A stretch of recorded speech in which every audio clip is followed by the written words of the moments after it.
ونعوذ بالله من شرور أنفسنا ومن سيئات أعمالنا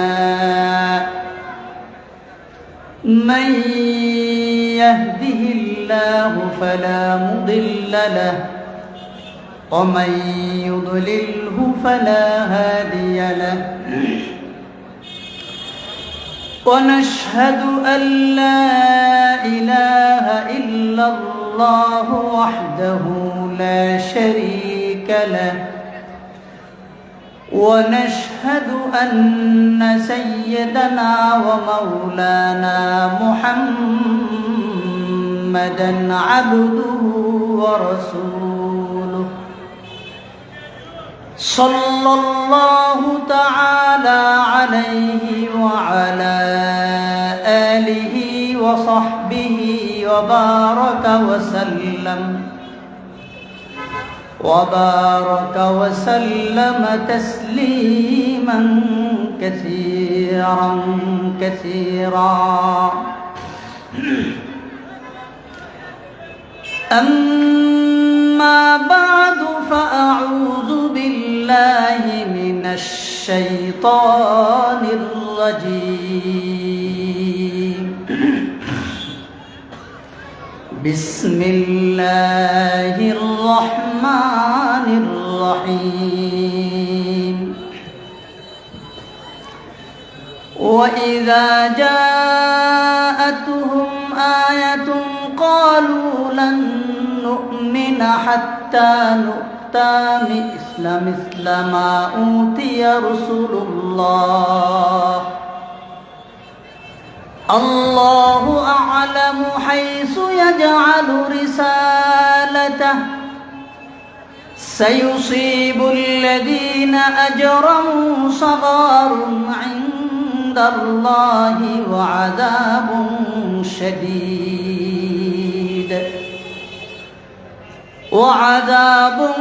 شديد بما كانوا يمكرون وقال رسول الله صلى الله عليه وسلم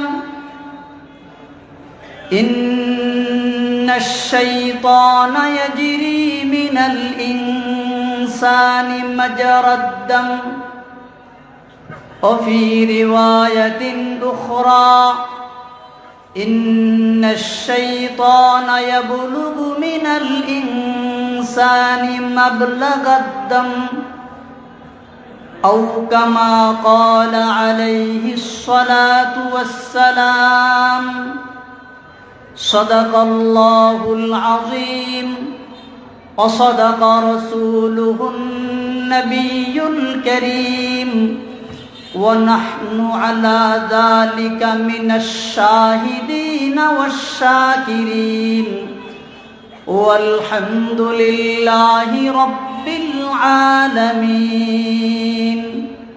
آمنت بالله সকলে দুরূদ ইব্রাহিম পড়ি আল্লাহুম্মা সাল্লি আলা মুহাম্মদ ওয়া আলা আলি মুহাম্মদ কামা সাল্লাইতা আলা ইব্রাহিম ওয়া আলা আলি ইব্রাহিম ইন্নাকা হামিদুম মাজিদ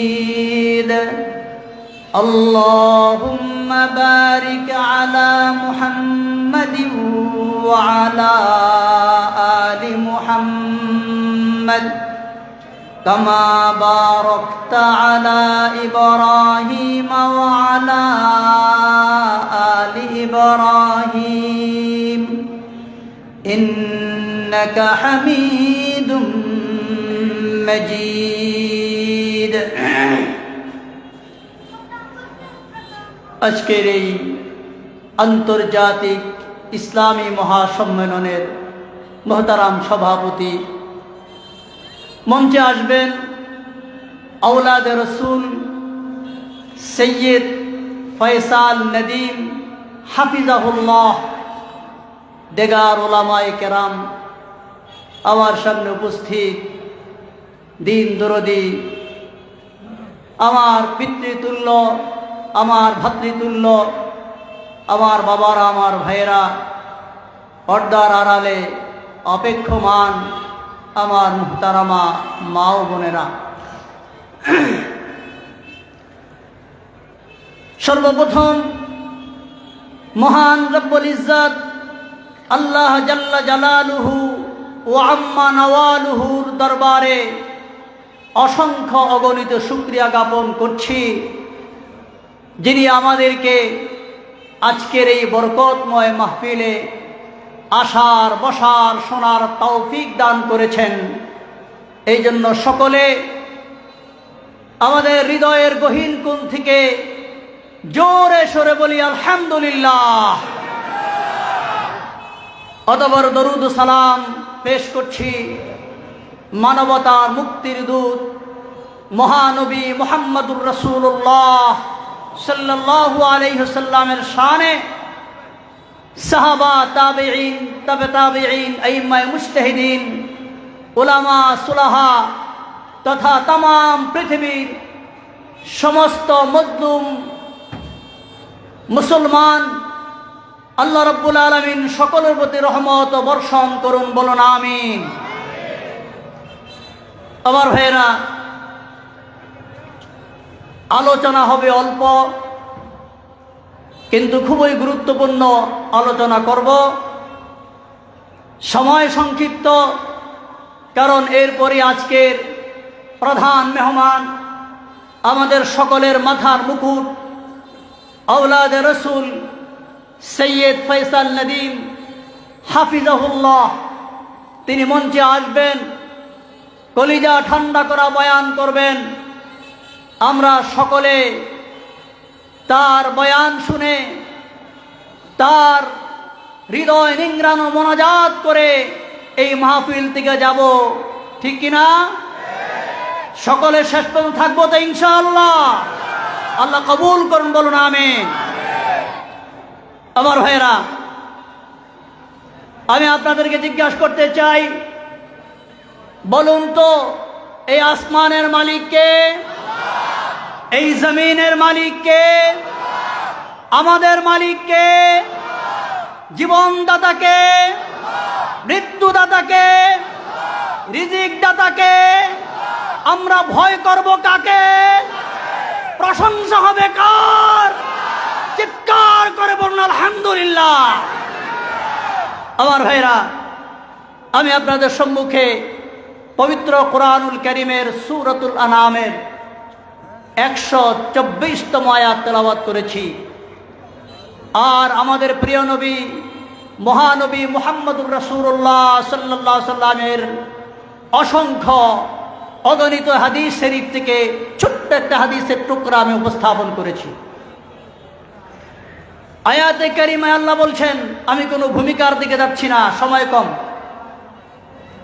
আল্লাহ বলছেন, আল্লাহু আ'লামু হাইসু ইয়াজআলু রিসালাতাহ,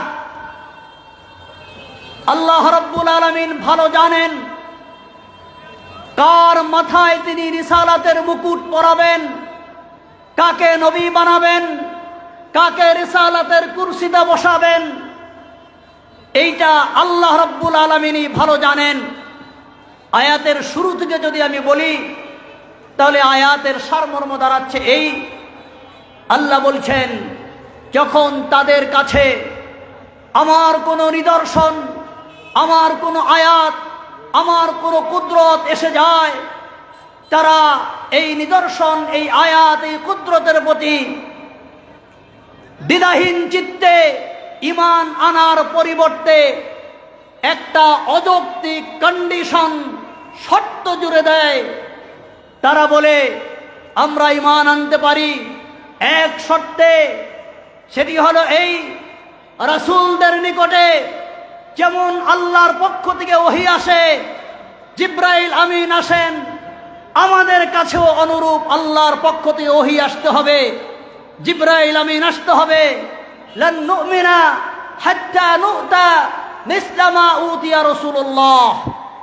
আমি জিজ্ঞাসা করি, বলেন তো এই আবদারটা, শর্তটা এটা যৌক্তিক না অযৌক্তিক? এটা একটা অযৌক্তিক আবদার, একটা অহেতুক আবদার।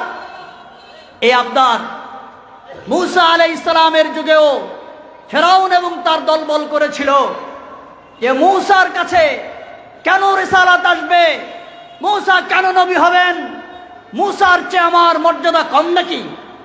আমার মর্যাদা মূসার চেয়ে বেশি, আমার সম্পদ মূসার চেয়ে বেশি, আমার ক্ষমতা মূসার চেয়ে বেশি, সুতরাং রিসালাত এবং নবুয়ত পাওয়ার দায়িত্ব, রিসালাত এবং নবুয়ত পাওয়ার হকদার আমি ফেরাউন। ঠিক কিনা? এরকম অযৌক্তিক আবদার ফেরাউনও করেছিল। ঠিক এই অযৌক্তিক আবদার মুহাম্মদুর রাসূলুল্লাহ সাল্লাল্লাহু আলাইহি ওয়াসাল্লামকে আল্লাহ যখন নবী বানিয়ে পাঠালেন, তখন মক্কার মুশরিক এবং কুরাইশরাও আল্লাহর কাছে অযৌক্তিক আবদার করেছিল, আমরা মুহাম্মদুর রাসূলুল্লাহর প্রতি ঈমান আনব, আল্লাহ নিদর্শনকে বিশ্বাস করব, যদি আমাদের কাছেও মুহাম্মদের মতো জিব্রাইল ফেরেশতা আসেন, আমাদের কাছেও ওহীর আসে। আল্লাহ রাব্বুল আলামিন তাদের এই অযৌক্তিক দাবির প্রেক্ষিতে বলছেন, আল্লাহু আলামু হাইসু ইয়াজালু রিসালাতা, আল্লাহই সবচেয়ে ভালো জানেন রিসালাতের কুরসি তিনি কাকে বসাবেন, রিসালাতের মুকুট কার মাথায় পরাবেন, কাকে তিনি নবুয়ত দিবেন, কাকে তিনি রাসূল বানাবেন, এটা আল্লাহর চেয়ে আর ভালো কেউ জানে না। সুতরাং স্পষ্ট হয়ে গেল আল্লাহ রাব্বুল আলামিন তিনি যেই রিসালাতের দায়িত্ব যাকে দিবেন, নবুয়তের দায়িত্ব যাকে দিবেন, তিনি একমাত্র নবী হবেন, তিনি একমাত্র রাসূল হবেন। নবুয়ত এবং রিসালাত দাবি করে আদায় করার কোনো বিষয় না। ঠিক না? এই জন্য গোলাম আহমদ কাদিয়ানী সে নবী হতে পারে না, কারণ আমার আল্লাহ গোলাম আহমদ কাদিয়ানীকে রিসালাতের জন্য মনোনয়ন দেন নাই। 2 নম্বর কথা, আল্লাহ যাকে নবী বানাবেন, আল্লাহ যাকে রিসালাতের দায়িত্ব দিবেন, যাকে রাসূল হিসেবে মনোনয়ন দান করবেন, আল্লাহর মনোনয়নে কোনো ভুল হতে পারে না। ঠিক না? কারণ আল্লাহ রাব্বুল আলামিন তিনি মানুষ সৃষ্টি করেছেন, মানুষের দুর্বলতা কোথায় তিনি তা জানেন। অতএব আল্লাহ যাকে রাসূল বানিয়েছেন, আল্লাহর মনোনয়ন যদি ভুল হয়, সেই নবী যদি ভুল করেন, সেই নবী যদি অপরাধ করেন, তার অর্থটা হলো এই, আল্লাহ রিসালাত এবং নবুয়তের দায়িত্ব যাকে দিয়েছেন, আল্লাহর এই দায়িত্ব দেওয়াটা সঠিক হয় না, তিনি দায়িত্ব নির্বাচন করতে ভুল করেছেন। বলেন নাউজুবিল্লাহ। আমার ভাইরা, সুতরাং উম্মতে মুসলিমার সুস্পষ্ট আকীদা, আল্লাহর নবীগণ কোনো গুনাহ করতে পারেন না, আল্লাহর নবীগণ কোনো ভুল করতে পারেন না, আল্লাহর নবীগণ কোনো অপরাধ করতে পারেন না, আল্লাহর নবীগণ কোনো পাপ করতে পারেন না। এটা নবুয়তের আগেও পারেন না, নবুয়তের পরেও পারেন না। অর্থাৎ আল্লাহর সমস্ত রাসূল এবং পয়গম্বর নিষ্পাপ এবং মাসুম। ঠিক কিনা? এখন যদি কোন লেখক তার কিতাবের ভিতরে, বইয়ের ভিতরে লেখেন আল্লাহর নবীগণ মানুষ ছিলেন, আমরাও মানুষ, তারাও মানুষ, সুতরাং মানুষ মাত্রই ভুল করতে পারে, মানুষ মাত্রই অপরাধ করতে পারে, কোন দায়ী যদি এই কথা বলেন আল্লাহর অমুক পয়গম্বরের ভুলের কারণে উম্মতের 12টা বেজে গিয়েছে, তার উম্মত গুমরাহ হয়ে গিয়েছে, আমরা তাদের কথা মানব না প্রত্যাখ্যান করব? তাদের কথা মানতে পারি না, কারণ তাদের কথা মানলে তার অর্থ দাঁড়ায় আল্লাহর রিসালাত এবং নবুয়তের দায়িত্ব নির্বাচনকে চ্যালেঞ্জ করা হয়। ঠিক কিনা? আল্লাহ এখানে ভুল করতে পারেন না। ছোট্ট একটা উদাহরণ, আমরা অনেক সময় ছেলে মেয়ের বিবাহ শাদী দেই কিনা? ছেলে মেয়ের বিবাহ শাদী দেওয়ার আগে পিতা মাতা, ভাই ব্রাদার হিসাবে, অভিভাবক হিসাবে অনেক জাস্টিফাই করি, অনেক যাচাই বাছাই করি। ছেলে বিয়ের ক্ষেত্র, মেয়ে বিয়ে দেওয়ার ক্ষেত্র যাচাই বাছাই করার পরে পুত্র বধূ আনি কিংবা মেয়েকে বিবাহ দেই। বিবাহ শাদী দেওয়ার পর এরকম ঘটনা খুব রেয়ার, খুব কম, হাজারে একটা হয়তো হবে যে বিবাহ শাদী দেওয়ার পরে অভিভাবক হিসেবে পিতামাতা বা অভিভাবক বলেন এই কথা যে এই জায়গা থেকে, এই বংশ থেকে আমার পুত্রবধূ আনা ঠিক হয় নাই, বা এই বংশে আমার মেয়ে বিয়ে দেওয়া ঠিক হয় না, আমি বিয়ে দিতে ভুল করে ফেলেছি। ঠিক কিনা? এরকম বহুত কমই হয়। কম হয় কিনা? কম হয়। কারণ এতটুকু হয় কেন? মানুষ তো আলেমুল গায়েব না, মানুষ তো সব কিছু জানে না, তাই তার নির্বাচনে ভুল হলেও হতে পারে। কিন্তু আমার আল্লাহ যাকে রাসূল বানান, যাকে নবী বানান, আল্লাহ আলেমুল গায়েব। পূর্বে কি হয়েছে তা জানেন, বর্তমানে কি হচ্ছে তা জানেন, ভবিষ্যতে কি হবে তা জানেন। আল্লাহ যাকে নবী বানান, আল্লাহ যাকে রাসূল বানান, আল্লাহর এই নির্বাচনে কোনো ভুল হওয়ার সম্ভাবনা থাকতে পারে না। ঠিক কিনা আমার ভাইরা? সুতরাং সমস্ত উম্মতে মুসলিমার আকীদা বিশ্বাস, সমস্ত নবীগণ নিষ্পাপ, নবুয়তের আগেও নিষ্পাপ, নবুয়তের পরেও নিষ্পাপ। এই কথাটা আপনারা বলবেন যে হুজুর আপনারা এই কথাটা তো জোর দিয়া বলেন কেন, এই মাসালা এত গুরুত্ব দেন কেন, এত সিরিয়াসলি কেন হন? এত সিরিয়াসলি কেন হই জানেন? এটা সংক্ষিপ্ত জবাব হলেই আমি আপনাদের সামনে একটা হাদিসও তেলাওয়াত করেছি। ঠিক না? একটা হাদিস তেলাওয়াত করেছি, বুখারী শরীফের হাদিস। ইমাম এই হাদিসের ব্যাকগ্রাউন্ডটা কি, প্রেক্ষাপটটা কি, এটা একটু সামনে আসলে এই প্রশ্নের জবাব আপনারা নিজেরাই পেয়ে যাবেন। হাদিসের ব্যাকগ্রাউন্ড হলো ইমাম বুখারী রহমতুল্লাহ আলাইহি এই হাদিস শরীফ কানাকে তিনি বিভিন্ন অধ্যায়ে এই হাদিসের ঘটনাকে বিভিন্ন জায়গায় উল্লেখ করেছেন। তিনি একটা অধ্যায় কায়েম করেছেন, শিরোনাম কায়েম করেছেন যে স্বামী যদি এতেকাফরত থাকেন তাহলে স্ত্রী তার ঘরওয়ালি জিন্দেগির বিভিন্ন প্রয়োজনে এতেকাফরত স্বামীর সাথে দেখা করতে পারবেন, সাক্ষাৎ করতে পারবেন। এইটার জাওয়াজ এবং বৈধতা প্রমাণ করার জন্য ইমাম বুখারী রহমতুল্লাহ আলাইহি এই ঘটনা এখানে উল্লেখ করেছেন। সেটি কি? আল্লাহ নবী মহানবী মুহাম্মদুর রাসূলুল্লাহ সাল্লাল্লাহু আলাইহি সাল্লাম মসজিদে নববীতে ইতিকাফ করছেন। একদিন আম্মাজান হযরত সফিয়া রাদিয়াল্লাহু তাআলা আনহা আল্লাহ নবীর সাথে সাক্ষাৎ করার জন্য এসেছেন। কথাবার্তা শেষ, আম্মাজান সফিয়া রাদিয়াল্লাহু তাআলা আনহাকে নবীজি বিদায় দেওয়ার জন্য মসজিদে নববীর দরজা পর্যন্ত এসেছেন।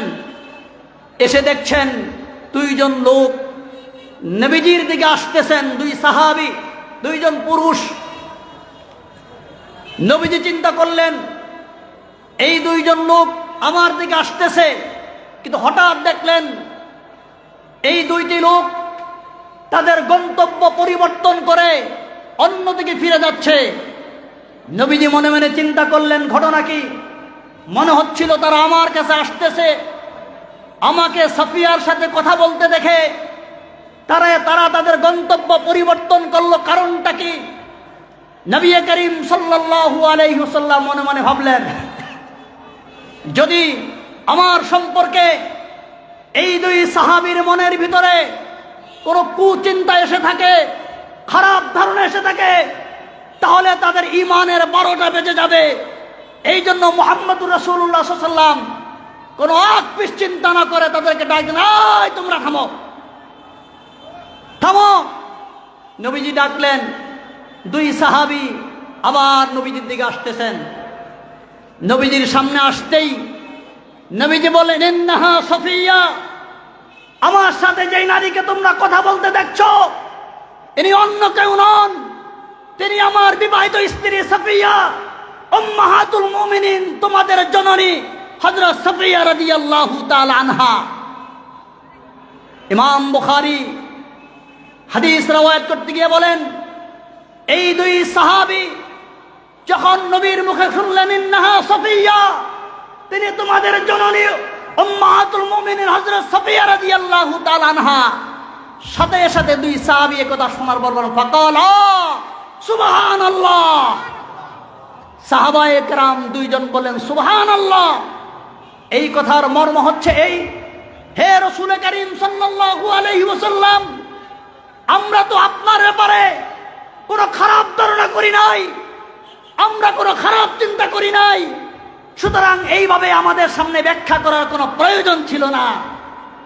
আল্লাহ নবী মহানবী মুহাম্মদুর রাসূলুল্লাহ সাল্লাল্লাহু আলাইহি সাল্লাম তাদেরকে কোনো কথা জিজ্ঞাসা করলেন না, তোমরা কোথায় যাচ্ছিলে, আবার গন্তব্য পরিবর্তন করলে কেন, কোনো কথা জিজ্ঞাসা না করে নবীজির সাথে সাথে তাদেরকে ডেকে নিজের মাকাম পরিষ্কার করলেন, পরিষ্কার করে বলে দিলেন, ইনি আমার স্ত্রী সাফিয়া, তোমাদের মা সাফিয়া রাদিয়াল্লাহু তাআলা আনহা। কেন কেন নবী তাদেরকে জিজ্ঞাসা করলেন না, তোমরা আমার দিকে আসতেছিলে, কেন অন্যদিকে চলে গেলে, কি কারণ, কোন কারণ জিজ্ঞাসা করলেন না।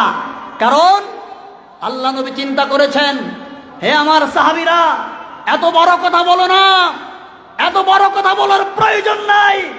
ইন্না শাইতানা ইয়াজরি মিনাল ইনসানি মাজরাদ দাম ওয়া ফি রিওয়ায়াতিন উখরা ইন্না শাইতানা ইয়াবলুগু মিনাল ইনসানি মাবলাগাদ দাম।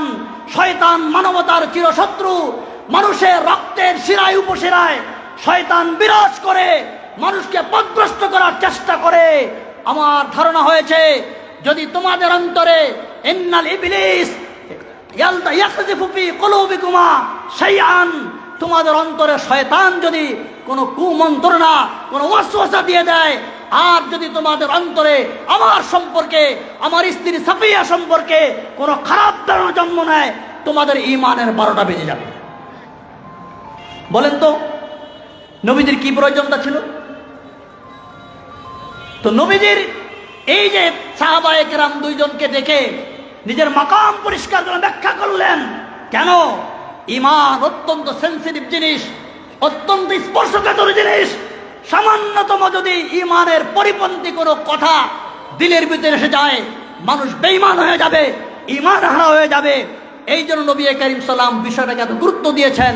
ঠিক উলামায়ে কেরাম ইসমত আম্বিয়ার মাসালায়, আম্বিয়া কেরাম নিষ্পাপ, এই মাসালাটাকেও এইরকম গুরুত্ব প্রদান করে থাকেন। আমার ভাইরা, দারুল উলুম দেওবন্দের দীর্ঘ 60 বছরের মুহতামিম আল্লামা কারি মোহাম্মদ তৈয়ব রহমতুল্লাহ আলাইহি, আপনারা নাম শুনছেন না? কারি তৈয়ব সাহেবের নাম শুনেন নাই কে? পৃথিবীর এমন কোন আলেম নাই কারি মোহাম্মদ তৈয়ব রহমতুল্লাহ নাম শুনেন নাই, ঠিক না?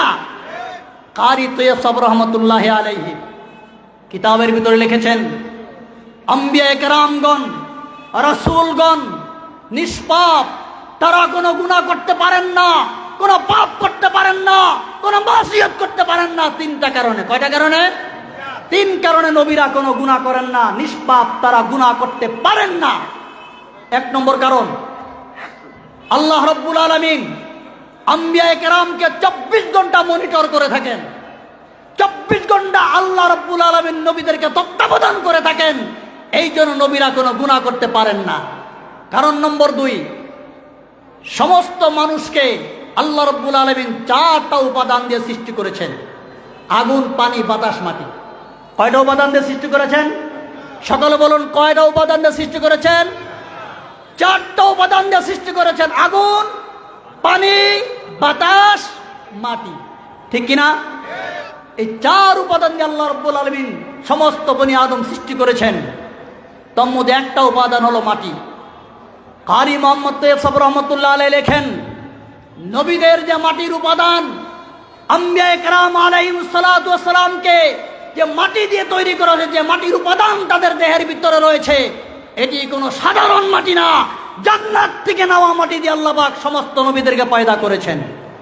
জান্নাতের মাটির ভিতরে কোনো ক্লেদাক্ততা নাই, কোনো অপবিত্রতা নাই, কোনো নাজাসাত নাই, কোনো গুনাহ করার মাত্রা নাই। এই জন্য নবীরা কোনো গুনাহ করতে পারেন না, ঠিক না? কারণ নম্বর 3, আল্লাহ রাব্বুল আলামিন সমস্ত নবীদের মেজাজ, তবিয়ত, মাইন্ডকে এমনভাবে সেট আপ দিয়েছেন, এমনভাবে গঠন করেছেন, নবীদের মেজাজে, মাইন্ডে, নবীদের দেমাগে, নবীদের স্বভাবের ভিতরে অন্যায় বরদাস্ত করা আল্লাহ রাখেন নাই। তারা কোনো অন্যায় বরদাস্ত করতে পারেন না, তারা কোনো গুনাহ বরদাস্ত করতে পারেন না। তারা কোনো পাপ দেখে চুপ থাকতে পারে না। পবিত্র কোরআনে ঘটনা এসেছে, হযরত মূসা হযরত খিজর আলাইহিস সালামের ঘটনা পবিত্র কোরআনে এসেছে। মূসা আলাইহিস সালাম আল্লাহর নির্দেশে খিজর আলাইহিস সালামের সাথে সাক্ষাৎ হয়ে গেল তার, ঠিক কি না? মূসা আলাইহিস সালাম একটা আবদার করলেন খিজর আলাইহিস সালামের কাছে, ক্বালা লাহু মূসা হাল আত্তাবিউকা আলা আন তুআল্লিমানি মিম্মা উল্লিমতা রুশদা। আবদার করলেন, হে ভাই, আমার একটা দরখাস্ত আপনার কাছে, একটা অনুরোধ আপনার কাছে। আল্লাহ রাব্বুল আলামিন আপনাকে যে জ্ঞান শিক্ষা দিয়েছেন, আমাকে তার থেকে কিছু অংশ, কিঞ্চিত জ্ঞান আমাকে শিখাইবেন। আমি আপনার অনুসরণ করব, আপনার ইত্তেবা করব। কি মুআদ্দাবানা দরখাস্ত, কি তাওয়াজু এবং বিনয়ের পরাকাষ্ঠা মূসা আলাইহিস সালাম জালিলুল কদর পয়গম্বর হওয়া সত্ত্বেও তিনি প্রকাশ করলেন। আল্লামা ফখরুদ্দিন রাজি রহমতুল্লাহি আলাইহি তাফসীরে কাবীরের ভিতরে লেখেন, এই ছোট্ট দরখাস্তের ভিতরে জালিলুল কদর পয়গম্বর মূসা আলাইহিস সালাম যে তাওয়াজু এবং বিনয়ের পরাকাষ্ঠা প্রদর্শন করেছেন, এখানে 10 থেকে 12টা নিকাত রয়েছে, রহস্য রয়েছে, কোরআনের আজায়েব, লতায়েব, হাকায়েক, বর্ণনাতীত। তিনি বললেন, আমি আপনার অনুসরণ করব। কেন? মিম্মা উল্লিমতা, মিম মিনে তাবিইজিয়া। ওলামায়ে কেরাম আছেন, সামান্য কিছু জ্ঞান আমাকে শিখাবেন। তাও কোন জ্ঞান? উল্লিমতা রুশদা, আল্লাহর পক্ষ থেকে যে জ্ঞান আপনি প্রাপ্ত হয়েছেন, সেই জ্ঞান থেকে সামান্য কিছু জ্ঞান আমাকে শিখাবেন। এই শর্তে আমি আপনার অনুসরণ করতে চাই। কত বিনয়, কত নম্রতা। আর আজকে তো আমরা একটু সামান্য 2টা কথা বলতে বলে আল্লামা হয়ে যায়। কি হয়ে যায়? আল্লামা হয়ে যায়, ঠিক না? আল্লামা, আমরা আল্লামা আইন দিয়া না, হামজা দিয়া আল্লামা বলেন। নাউজুবিল্লাহ মিন যালিক। এই জাতীয় আল্লামা থেকে উম্মতকে আল্লাহ হেফাজত করুন, বলুন আমিন। খিজর আলাইহিস সালাম বললেন, ঠিক আছে, মঞ্জুর। এক শর্তে মঞ্জুর আপনার দরখাস্ত। সেটি হলো এই, আমি যতক্ষণ পর্যন্ত আমার কোনো কাজের কারণ ব্যাখ্যা না করব, ততক্ষণ পর্যন্ত আপনি চুপ থাকতে হবে, আপনি কোনো প্রশ্ন করতে পারবেন না। বলেন মঞ্জুর। আপনার এই শর্ত মঞ্জুর। দুজন চলছেন, চলতে চলতে নদীর পাড়ে গিয়েছেন। নদী পার হয়ে পার যাবেন, খেয়া পারের জন্য মাজিরা নৌকা নিয়ে হাজির। মাজিরা খিজর আলাইহিস সালামকে চিনতে পেরে অন্যরকম পারিশ্রমিক ছাড়া পয়গম্বর সহ ওপারে পার করে দিলেন। পার করে দেওয়ার পর হযরত খিজির আলাইহিস সালাতু ওয়াস সালাম তিনি এই ভালো নৌকাটার একটা কাঠকে ছিদ্র করে দিলেন। ছিদ্র করার কারণে নৌকাটা পানিতে ডুবে গেল। মূসা আলাইহিস সালাতু ওয়াস সালাম বললেন, ভাই, লাকাদ জিতা শাইআন ইমরা, আপনি কি মারাত্মক অপরাধ করলেন, জঘন্য কাজ করলেন। এই মাঝি আমাদেরকে কোনোরকম বিনিময় নেওয়া ছাড়া পার করে দিল, ইহসান করলো। আপনি ইহসানের বদলা দিলেন নৌকাটা ছিদ্র কইরা। খিজর আলাইহিস সালাম বললেন, আপনারা ওয়াদা করেছিলেন আমার কোনো কাজে প্রশ্ন করবেন না। মূসা পয়গম্বর বললেন, ভাই, ভুল হয়ে গেছে, মাফ করে দেন, আর প্রশ্ন করব না। তিনি চুপ থাকতে পারলেন না অন্যায় দেখে। কেন? ওই যে আল্লাহ রাব্বুল আলামিন নবীদের মাইন্ড কেমন ভাবে সেট আপ দেন, তার অন্যায় দেখে বরদাস্ত করতে পারেন না। চলতেছেন, সামনে একটা মাঠ, বাচ্চারা খেলাধুলা করছে। একটা ইনোসেন্ট নিষ্পাপ বাচ্চাকে ধরে এনে হযরত খিজির তাকে কতল করে ফেললেন, হত্যা করে ফেললেন, তার দেহ থেকে মাথাটাকে আলাদা করে ফেললেন। এইটা তো আরো জঘন্য অপরাধ। মূসা পয়গম্বর বললেন যে লাকাদ ইন্না, আপনি এমন একটা প্রাণকে মারলেন, নাফসান যাকিয়াতান বিগাইরি নাফসিন লাকাদ জিতা শাইআন নুকরা। এটা তো আগেরটার চেয়ে আরো মারাত্মক অপরাধ, মারাত্মক অন্যায় আপনি করে ফেললেন। খিজির আলাইহিস সালাম বললেন, ঘটনা কি? আপনি বারবার শর্ত লঙ্ঘন করছেন, ওয়াদা লঙ্ঘন করছেন, আপনার সাথে আর চলা যাবে না।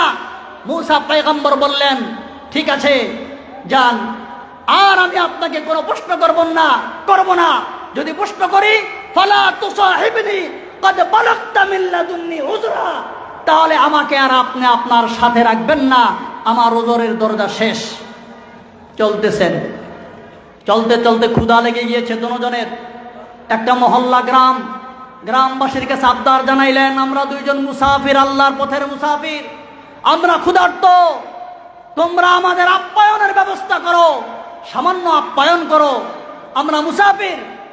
এলাকার লোকজন বলল, আমরা তো আপনাদেরকে চিনি না, আপনাদেরকে জানি না, শুনি না, আপনাদেরকে না চিনি আমরা আপ্যায়ন করতে পারবো না। আপ্যায়ন করতে অস্বীকার করলো।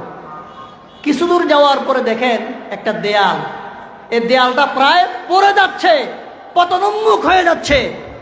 হযরত খিজির আলাইহিস সালাতু ওয়াস সালাম দেয়ালটাকে তিনি হাত দিয়ে ধরে সোজা করে দিলেন।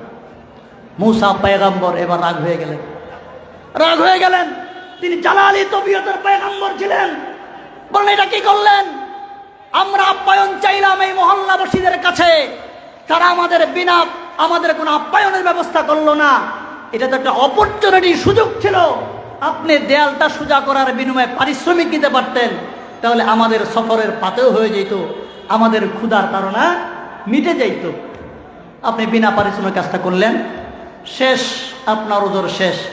এবার আর আপনি আমার সাথে চলতে পারবেন না। আমি বুঝাইতে যাচ্ছিলাম, আমার বন্ধুরা, কারি মোহাম্মদ তৈয়ব সাহেব তৃতীয় কারণ ব্যাখ্যা করেছেন। নবীদের মাইন্ডকে, মেজাজকে, তবিয়তকে, স্বভাবকে আল্লাহ এমনভাবে সেট আপ দিয়েছেন, এমনভাবে গঠন করেছেন, শরীয়তের খেলাফ কোনো কাজ দেখলে, অন্যায় কোনো কাজ দেখলে তারা সাথে সাথে প্রতিবাদ করেন। যেমন মূসা পয়গম্বর প্রতিবাদ করলেন, এই তিনটা কাজ তার শরীয়তের খেলাফ। ঠিক কিনা আমার ভাইরা? সময় সংক্ষিপ্ত। হযরত খিজির আলাইহিস সালাতু ওয়াস সালাম তিনি তার এই তিনটা কাজের সংক্ষিপ্ত ব্যাখ্যা দিলেন। ওই যে নৌকাওয়ালাকে, নৌকার মাঝির নৌকাকে আমি ছিদ্র করে দিলাম, কারণটা হলো এই, পিছনে একজন জালেম বাদশা আসতেছে।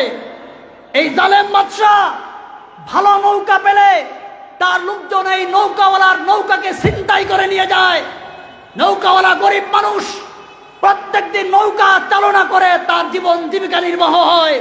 যদি নৌকাটা ভালো দেখে, জালেম এবং জালেম বাদশার লোকজন এই মানুষের সম্পদকে অন্যায়ভাবে ভোগ করে এই নৌকাটা নিয়ে যাবে। আমি ছিদ্র করে দিলাম। যখন জালেম বাদশার লোকজন দেখবে নৌকাটা ছিদ্র, নৌকাটা দূষিত, তারা দূষিত নৌকা দেখে আর নিবে না। এই মাঝি লোকটা নৌকাটা উঠাইয়া বাদশা চলে যাওয়ার পরে সামান্য মেরামত কইরা আবার তার জীবন জীবিকার কাজে নৌকাটা লাগাইতে পারবে। এই জন্য আমি নৌকাকে আমি ছিদ্র করে দিলাম। আমার ভাইরা, জালেম কি শুধু এই যুগেই? সেই যুগে জালেম ছিল না? ছিল কিনা? ওই যুগেও জালেম ছিল। মানুষের সম্পদ অন্যায় ভাবে গ্রাস করেছে, ভোগ করেছে। এই যুগেও জালেম আছে। বেশি না, 300 মিলিয়ন মার্কিন ডলার। কত? 300 মিলিয়ন মার্কিন ডলার আমেরিকার FBI তদন্ত করে পেয়েছে। FBI তদন্ত করে পেয়েছে আমাদের পতিত প্রধানমন্ত্রী এবং তার পরিবারের লোকজন 300 মিলিয়ন মার্কিন ডলার পাচার করে আমেরিকার বিভিন্ন ব্যাংকে রেখেছে। এই টাকা কার? আপনারও আমার ট্যাক্সের টাকা, জনগণের টাকা। তো জালেম সব যুগেই ছিল, এখনো আছে, ভবিষ্যতেও থাকবে। ঠিক না? দ্বিতীয় ঘটনা, আমি বাচ্চাটাকে হত্যা করলাম। হযরত খিজির বললেন, এই বাচ্চার পিতামাতা নেককার। আমার আশঙ্কা হচ্ছে এই সন্তান বড় হয়ে খোদাদ্রোহিতায় লিপ্ত হবে, আল্লাহর নাফরমানিতে লিপ্ত হবে, পিতামাতার সম্মানহানি করবে। এই জন্য আমি আল্লাহর কাছে আশাবাদী, এই সন্তানকে হত্যা করার পরে আল্লাহ পাক তার পিতামাতাকে একটা নেক সন্তান দান করবে, পিতামাতার সম্মানকে উজ্জ্বল করবে। 3 নম্বর ঘটনা, এই দেয়ালটা পড়ে যাচ্ছিল। দেয়ালের নিচে এই শহরের 2 এতিম বালকের সম্পদ তার পিতা তাদের জন্য গচ্ছিত রেখে গিয়েছে, হেফাজত করে একটা দেয়াল নির্মাণ করেছে। এই সন্তান দুটো যখন বড় হবে, এই দেয়ালের নিচ থেকে তাদের সম্পদ বের করে তারা তাদের জীবনের জন্য কাজে লাগাতে পারবে। যদি আমি এই দেয়ালটা আমি সোজা করে না দিতাম, দেয়ালটা পড়ে যেত, দেয়ালের নিচে তাদের জন্য গচ্ছিত রাখা সম্পদ উন্মোচিত হয়ে যেত, জালেমরা সেই সম্পদ ভোগ করত, এতিম দুই বালক তাদের সম্পদের অধিকার থেকে বঞ্চিত হতো। আল্লাহ রাব্বুল আলামিন হযরত মূসা আলাইহিস সালামকে দিয়েছেন শরীয়তের জ্ঞান, আর খিদর আলাইহিস সালামকে দিয়েছিলেন তাকবীরে জগতের জ্ঞান। দুইজনকে দুই জগতের জ্ঞান দিয়েছিলেন। আমার ভাইরা, পবিত্র কোরআনের আপনারা জানেন সবচেয়ে আলোচিত ঘটনা এবং সবচেয়ে ধারাবাহিক ঘটনা হযরত ইউসুফ আলাইহিস সালামের ঘটনা, ঠিক না? ইউসুফ পয়গম্বরের ঘটনা। ইউসুফ আলাইহিস সালাম আজিজে মিসরের ঘরে লালিত পালিত হলেন। তার কৈশোর, শৈশব, কৈশোর, যৌবন আজিজে মিসরের ঘরে লালিত পালিত হলেন। আজিজে মিসর মিশরের অর্থমন্ত্রী, তার স্ত্রীর নাম জুলাইখা। স্ত্রী জুলাইখা যৌবনে পদার্পণকারী ইউসুফ আলাইহিস সালামের সৌন্দর্যে বিমুগ্ধ হয়ে যায়, পাগল হয়ে যায়, তার প্রেমে আত্মহারা হয়ে যায়। কেনই বা হবেন না? কেনই বা হবেন না? আল্লাহ নবী মেরাজের রাতে ইউসুফ আলাইহিস সালামের সাথে সাক্ষাৎ করে দুনিয়ার জমিনে আসার পর সাহাবায়ে কেরামকে বললেন, আমার ভাই ইউসুফকে আল্লাহ রাব্বুল আলামিন তামাম দুনিয়ার সমস্ত মাখলুককে যেই পরিমাণ সৌন্দর্য দিয়ে সৃষ্টি করেছেন, আমার ভাই ইউসুফকে আল্লাহ পাক ঠিক সেই পরিমাণ সৌন্দর্য দিয়ে সৃষ্টি করেছেন। অর্থাৎ সমগ্র সৌন্দর্যকে দুই ভাগ করলে আল্লাহ এক ভাগ তামাম দুনিয়ার মাখলুককে দিয়েছেন, আরেক ভাগ সৌন্দর্য ইউসুফ পয়গম্বরকে দিয়েছিলেন, ঠিক না? এত সুন্দর একটা যুবক ঘরে থাকবে, আর কোন নারী সেই যুবকের প্রেমে পাগল হবে না? তা কি হয়? জুলাইখা ইউসুফ পয়গম্বরের প্রেমে পাগল হয়ে গিয়েছে।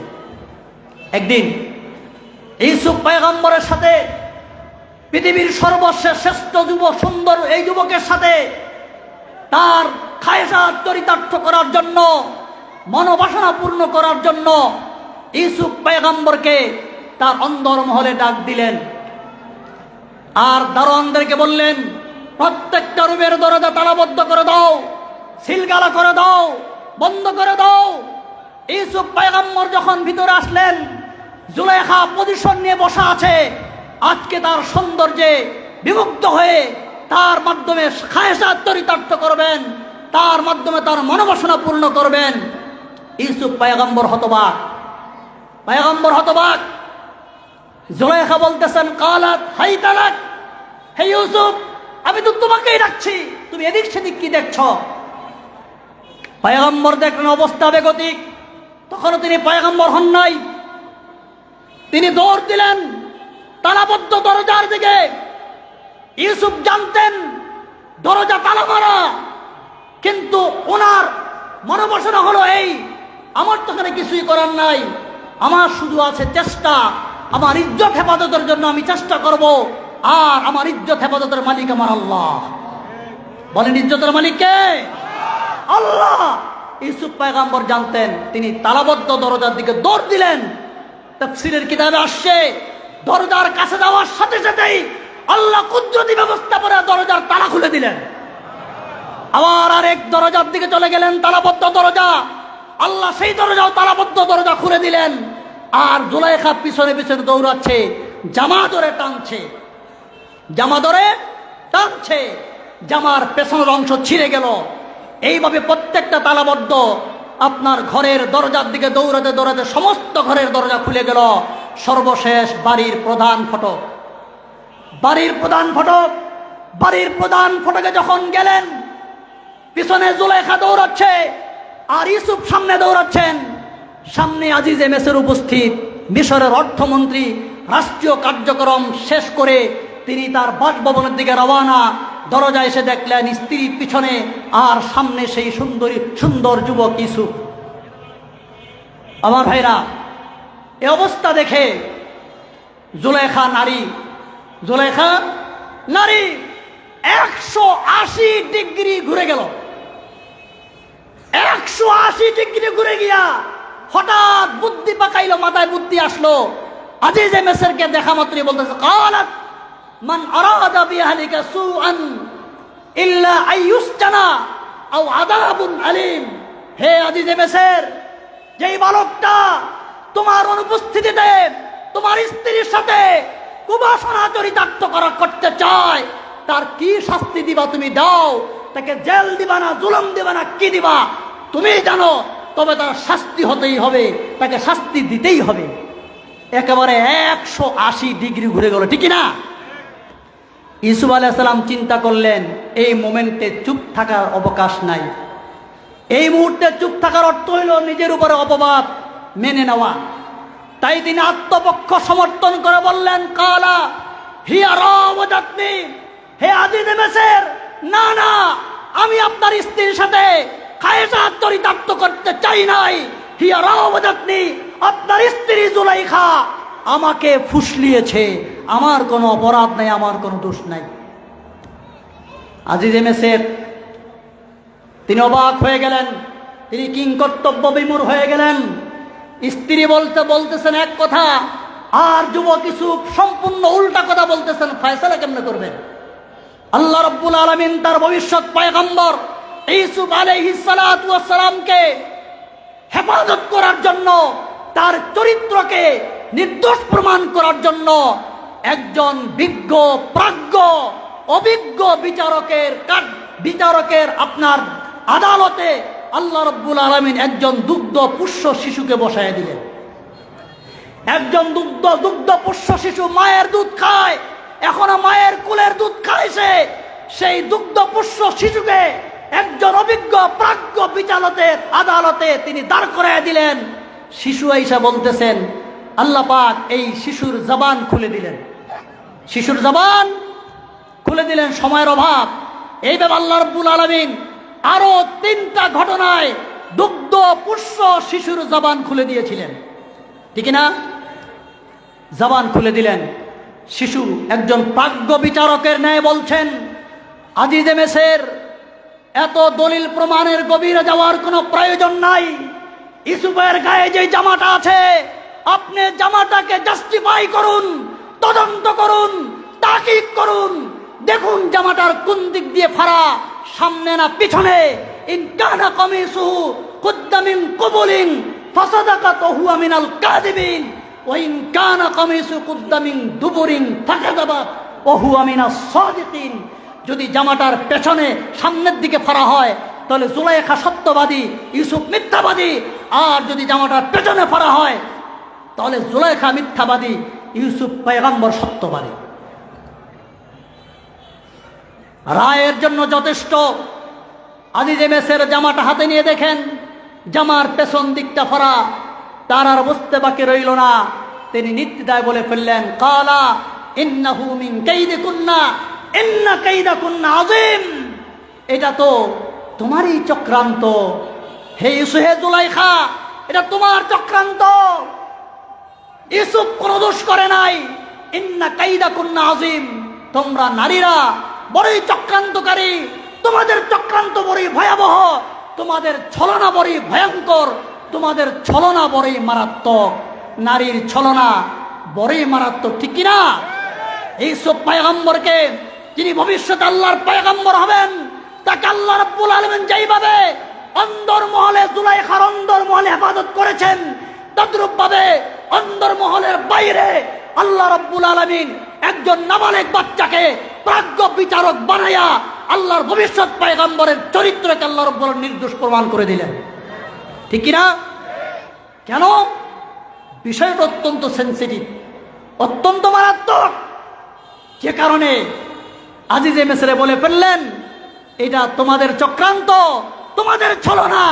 আর নারীর ছলনা বড়ই ভয়ঙ্কর, বড়ই মারাত্মক। নারীর ছলনা যে বড় মারাত্মক, বড় ভয়ঙ্কর একটা ঘটনা মনে করবো, বলবো আমার ভাইরা। হাকিমুল উম্মত মুজাদ্দিদে মিল্লাত শাহ আশরাফ আলী থানভী রহমাতুল্লাহ আলাইহি কিতাবের ভিতর লিখেছেন,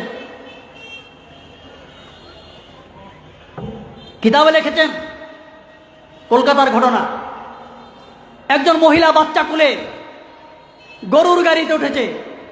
গরুর গাড়িতে উঠে গরুর গাড়িওয়ালার সাথে বিভিন্ন ভাব জমাচ্ছে, বিভিন্ন কথাবার্তা বলছে যে ভাই কয় টাকা কামান, সারাদিনে কয় টাকা ইনকাম করেন? বলে এত টাকা। এই টাকা দিয়ে কি আপনার সংসার চলে? বলে আব্বা কি করব, না চললো তো চলাইতে হবে, কিচ্ছু করার তো আর নাই। তো খাতির জমাইতে জমাইতে এক পর্যায়ে মহিলা প্রস্তাব করলো, আচ্ছা আমার একটা ছোট্ট আবদার আপনি রক্ষা করবেন, যদি রক্ষা করেন আপনাকে ভাড়া তো দিবই, অতিরিক্ত আরো 500 টাকা দিব, অতিরিক্ত আরো 500 টাকা দিব। বলে কি বলেন, আপনার প্রস্তাবটা কি বলেন? আমার প্রস্তাবটা হলো এই, আপনি আমাকে গরুর গাড়িতে করে আদালত পাড়ায় নিয়ে যাবেন, এখানে বিচারক বসা আছে, ম্যাজিস্ট্রেটের সামনে গিয়ে আপনি বলবেন, মহামান্য আদালত, এই মহিলা আমার স্ত্রী, আমি আমার স্ত্রীকে এখন তালাক দিলাম। কয় কথা? 2 কথা। মহামান্য আদালত, এই মহিলা আমার স্ত্রী, আমার স্ত্রীকে আমি এই মুহূর্ত থেকে তালাক দিলাম, এই 2টা কথা বলবেন, আপনাকে 500 টাকা দিব। লোকটা চিন্তা করলো, এই 2টা কথা বললে আর সমস্যাটা কি? এটা সামান্য কিছু, সামান্য একটা আবদার, যদি এই আবদারটা রক্ষা করে আমি 500 টাকা পেয়ে যাবো, 500 টাকা পাওয়া মানে আমার 10 দিন আর গরুর গাড়ি চালাইতে হবে না, 10 দিনের গরুর গাড়ি চালাইতে হবে না। রাজি হয়ে গেল। বিচারকের কাছে গেছেন, ম্যাজিস্ট্রেট বসা, ম্যাজিস্ট্রেটের কাছে গিয়ে বলতেছেন, মহামান্য আদালত, জাহাপনা, এই মহিলা আমার স্ত্রী, আমি এই মুহূর্তে আমার স্ত্রীকে তালাক দিলাম।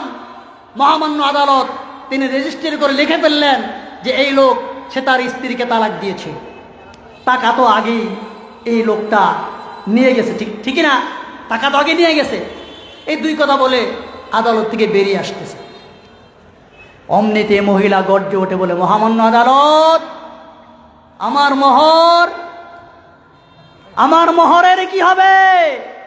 লোক তো আমাকে তালাক দিয়ে চলে গেল, আমার মোহর আপনি আদায় করে দিবেন না? আদালত চিন্তা করে, কথা তো ঠিক, মহিলা তো মোহর আদায় করে দিতে হবে। লোকটাকে ডাকো। লোকটাকে আবার আদালতের কাঠগড়ে ডাকা হলো। ওই ভাই, তুমি তোমার স্ত্রীকে তালাক দিয়েছ, মোহরানা দিবা না?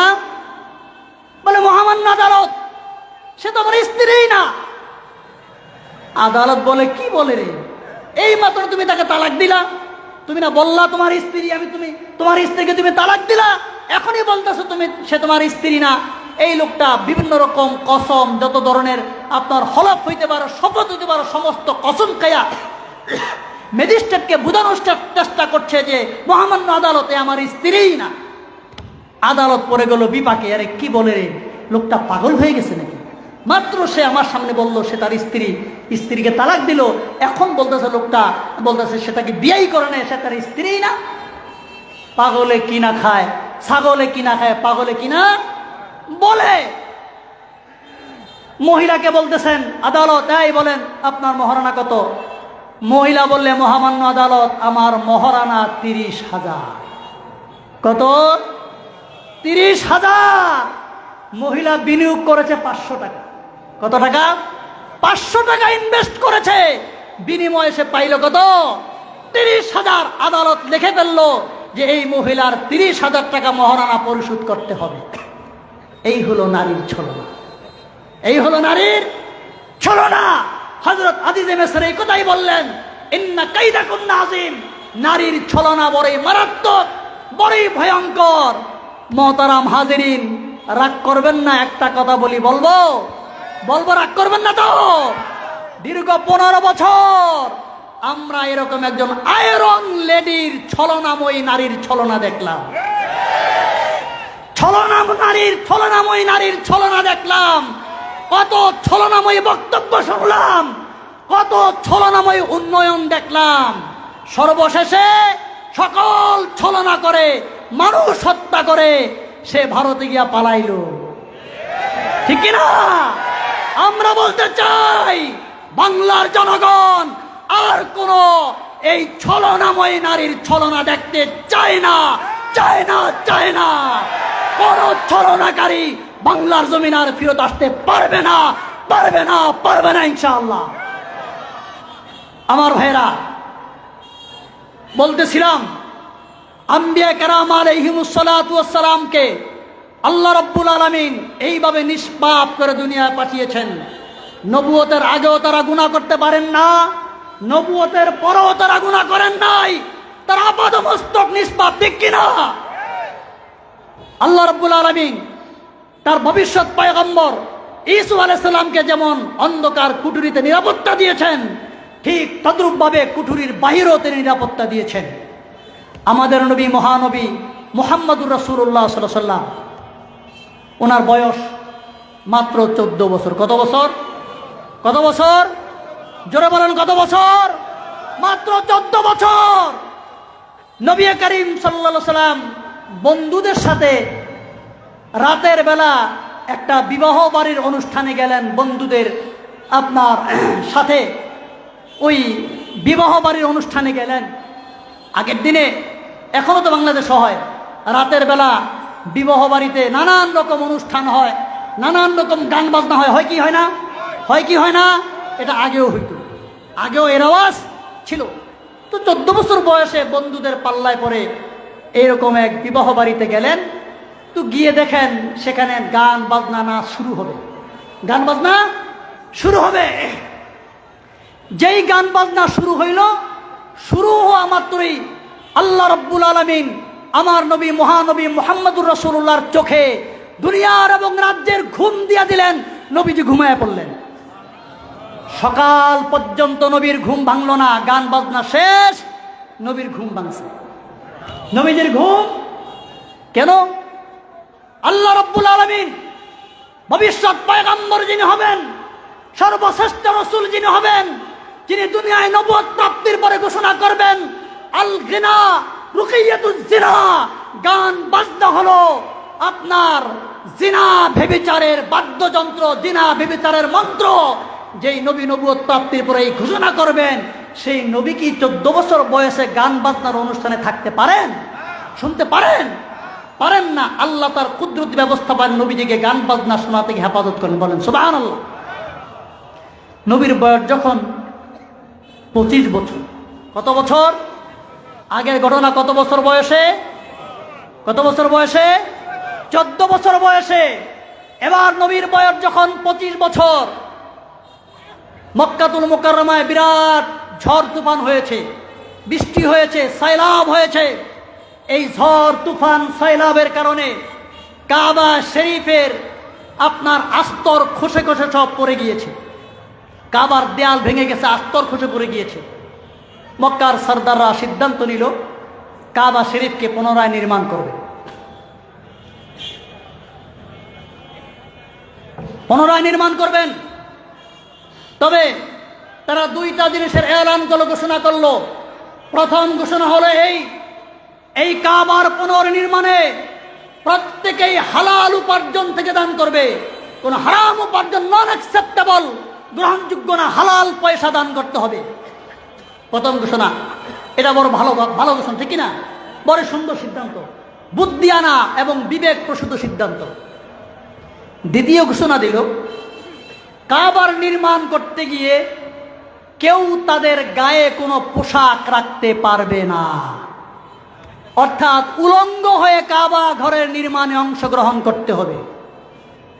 এই ঘোষণা খুব ভালো ঘোষণা নাকি? এটা ভালো সিদ্ধান্ত? এটা ভালো, এটা পাগলামি। এটা কি পাগলামি? কেমন পাগলামি? যুক্তি কি? যে উলঙ্গ হয়ে কাবা নির্মাণ করতে হবে, পোশাক গায়ে রেখে কাবা শরীফ নির্মাণ করা যাবে না। যুক্তি হলো এই পোশাকটা পরে আমরা কোনো না কোনো পাপ তো করেছি, কোনো না কোনো গুনাহ তো করেছি, পাপ তো করেছি। সুতরাং যেই পোশাক পরিধান করে মানুষ কোনো না কোনো পাপ করে, সেই পাপের পোশাক পরিধান করে আল্লাহর ঘর নির্মাণ করা যাবে না।